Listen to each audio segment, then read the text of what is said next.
I'm Bill Carson. I'm the police chief in Maryland Heights. I'd like to start out on behalf of the city of Maryland Heights, our elected officials, and the police department. I'd like to express my sincere sympathy and condolences to the families and the friends that were involved in the tragic incident last night. We deeply regret that this tragedy took place in our community. I do have some additional information that I want to share with you this morning. As I said last night to the media, we did have a shooting that occurred at the Maryland Heights Community Center. This occurred at about 8:12 p.m. A woman was shot and killed inside the community center. I can release some additional information on the victim. Her name is Maria Lucas. She was 45 years old. She lived in Olivet. She was a city employee. She was customer relations specialist. She was also the on-duty supervisor at the community center. She's been employed with our city for 7 years.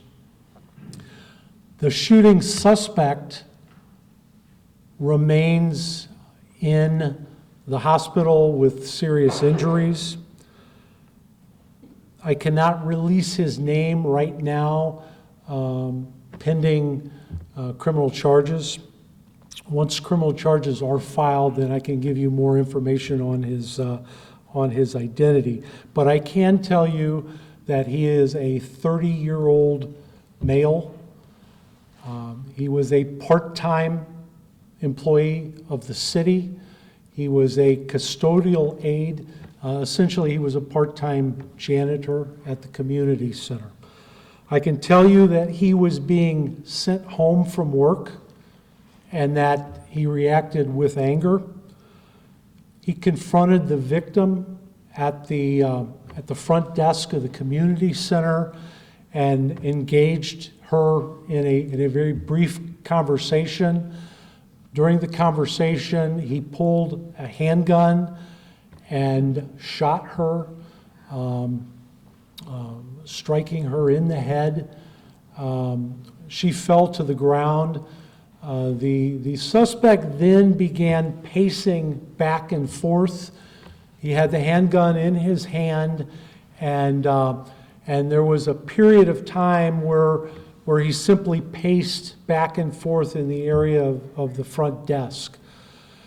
In the meantime, a woman had exited the community center, and she found one of our police officers on the parking lot. This particular police officer had been in the community center doing some paperwork just prior to the shooting, and we have a substation inside the community center. The officer left the community center and was basically getting ready to leave the property. He was still on the parking lot when a woman approached him and told him that there was a man with a gun and that there had been a shooting inside the community center. The officer immediately and without hesitation went back toward the front door of the community center. As he was entering the community center, the suspect opened fire and began shooting at the police officer. We know the suspect got off multiple shots before the officer returned fire. The officer, his return fire hit the suspect, and then there was actually a period of quite a few seconds where there was a running gun battle between the police officer and the suspect before the suspect became incapacitated and was taken into custody. The Maryland Heights Fire Department responded, and we truly value our partnership with the fire department. Their response was phenomenal, and they provided emergency treatment to the two shooting victims. Unfortunately, Maria Lucas's injuries were so severe that she was pronounced dead at the scene. She was not conveyed to the hospital. The shooting suspect was conveyed to the hospital, and he actually remains in custody right now at a hospital with multiple gunshot wounds. I want to emphasize the police officer's response in this situation. And again, I also want to confirm that our investigation is still very much active. We do not have all of the answers to all of the questions that might be asked. There's a lot of work to be done. Our Detective Bureau spent the night in the community center processing, recovering evidence, recovering spent shell casings, viewing surveillance video. The officer involved was wearing a body camera, and obviously video from his body camera is a significant piece of evidence. Our community center has an outstanding surveillance system, and our detectives have been going over that in great detail. We've been communicating with the Office of Wesley Bell, St. Louis County Prosecuting Attorney. We do anticipate meeting with him today and anticipate that criminal charges will be filed. I would like to say that it's my belief that the actions of the officer involved were absolutely heroic. He immediately went and sought out the threat, and his actions may have prevented further bloodshed. We don't know right now what the intentions were of the gunman. After the shooting, he did not flee. He did not attempt to leave the building. So I don't know if he was waiting for police officers to arrive on the scene. I don't know if he was trying to figure out what his next actions would be. But I think the fact that the officer got into the building as quickly as he did very well could have prevented further tragedy. I would like to say that it was initially a very chaotic scene. There were well over 150 people inside the community center when the shooting occurred. Our police department has provided active shooter training to the employees of the Parks and Recreation Department, and I know that the employees of Parks and Recreation responded very well to the situation. I know that there were a lot of city employees that took action to make sure that families and children were concealed, either helping them hide in closets or in rooms throughout the building. I'm also aware of other employees that actually helped children get out of the building. So I think, again, it was a situation where we knew we had a shooter in the building. We don't know what his intentions were, but I think the staff handled themselves exemplary and also probably helped protect some of the families and children that were still in the building. I know there was some frustration on the part of maybe the media and some people that were outside wanting to know what was going on. There were parents there to pick up children or wanting to be reunited with their children. But I will say that our absolute first priority was to protect the families and the children that were inside the community center, do a sweep of the interior, make sure we didn't have anyone else that was shot or injured that needed medical attention. Obviously, we had to provide medical attention and assist the fire department providing medical attention to the 2 people that we knew were shot. And then, of course, we also had to focus attention on preserving the crime scene and preserving the evidence that was there. So the building, the community center is 92,000 square feet. It took quite a bit of time to go through the building and find all the people that were hiding in various locations. And so that is one of the reasons why it took a while for us to be able to explain to everybody what had happened and to get kids reunited with their families. I know that in the community center at the time of the shooting, there was pickleball, volleyball, karate classes. There was a large number of people in the swimming pool. There were people in the fitness center. There were children in the play center. So again, it was a busy place, and fortunately, there were no other residents or children that were injured. We know that the suspect fired multiple times, and it's absolutely amazing that the police officer was not hit, and I'm grateful that he was able to return fire and resolve the situation without anyone else being hurt or injured.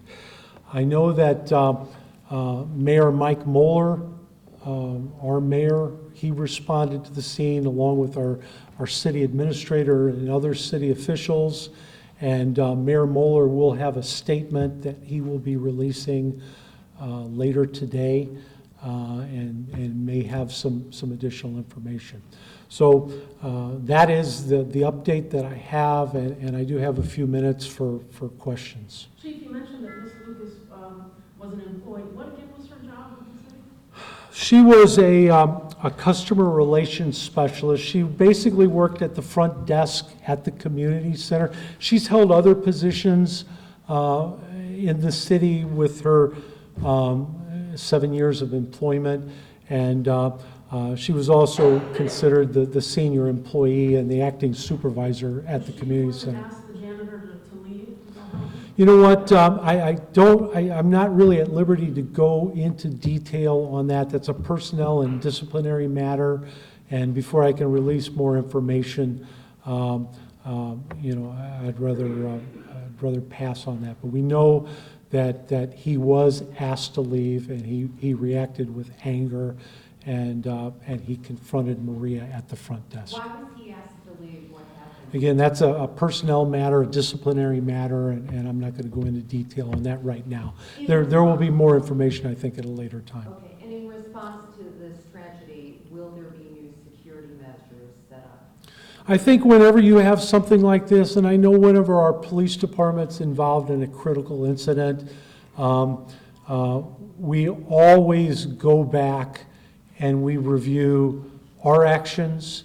We bring in the people involved, we process it with them, we ask what worked, what didn't work, what could we have done better, and I know in this situation we have a lot of video to review, and we will definitely be critiquing not only our actions, but the actions of all city employees, and we're going to be looking for lessons learned. Is there something, and you go back, obviously, and you want to know, were there red flags? Were there things that maybe indicators that something like this could possibly occur? So these are all the things that we'll look at, and obviously we want to know, is there anything that we could have done differently or done better? And that will take time. How long did the suspect work for the city? He worked for the city for just under 3 years. Did the janitor have a history of just behavior problems on the job? I am not aware of and again, it's still very early. You know, we're not even close to the 24-hour mark yet. And there's a lot of questions I think that we'll be asking, and obviously we'll have more answers. The investigation still, in my mind, is early, and there's a lot of things that we want to find out. Sorry, you mentioned a gun battle between the officer and the suspect. Did it end right there near the desk where the employee was shot, or did the suspect leave that area and run somewhere else? The shooting started as the officer was coming in the front door, and the suspect was near the front desk, but it actually ended in another part of the building on the first floor. It ended south of the front desk, and I don't have the exact measurements, but it was in another part of the building. Did the officer lose sight of him at any point? The officer actually pursued him, and again, I think the officer reacted with incredible courage and bravery. He was by himself. He had radioed for assistance. Help was on its way. They had put out an officer in need of aid call, and we actually had surrounding agencies that were sending cars. But during the gun battle, the officer was in there all by himself, and he stayed with the suspect and kept him engaged until the suspect was down and no longer a threat. How many minutes would you guess passed? Oh, it was a matter of quite a few seconds, and it probably seemed like an eternity for the officer, but and I don't have the exact timeline, but it wasn't minutes, but it was quite a few seconds. Do you know if he carried the gun legally? I'm sorry? Do you know if he had the gun legally? And that's obviously something that you know, we'll want to determine. I am not aware of any criminal history. I'm not aware of anything that would prohibit this person from owning a gun. However, you know, our city has a policy about bringing firearms into the workplace, and at the very, very least, you know, that was against city policy. Unless you're a police officer, Is that what you best believe? no. Could you tell from surveillance he would walk back out to the car to retrieve the gun or not? And again, I don't have all the details. I don't have the specific timeline. We're still early in the investigation, and you know, we'll have that answer, but I don't have it for you right now. You mentioned several rounds, there was multiple shots that were fired. What kind of a weapon did he have? He had a semi-automatic handgun. I believe it was a 9mm. Do you have any update on when the community center will reopen, and will there be any kind of counseling for all of the people who work there and were witnesses to this? Right now, the community center is closed. It is still considered a crime scene. Our detectives were there all night long, processing, recovering evidence. They think they are just about finished. They want to do one more walkthrough and make sure that there's nothing that they missed.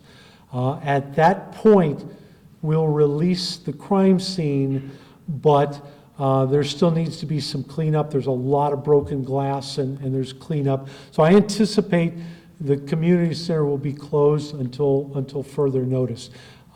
It will absolutely be closed for the rest of the day, and we'll just have to take it day by day.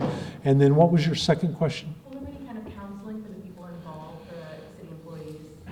Yes, there's a couple of different types of counseling that will be offered.